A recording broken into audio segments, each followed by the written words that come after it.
Ngayon, itap nyo lang tong three dots na to. Yan. Then, add score via voice.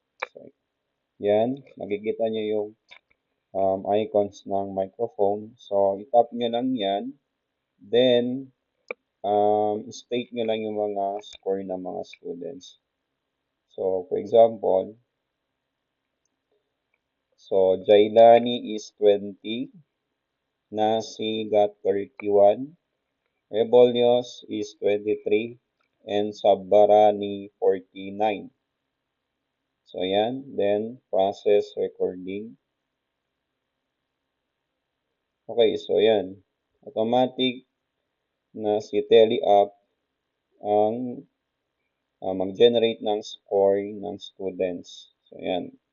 Jailani 20, Nasi 31, Rebolios 23,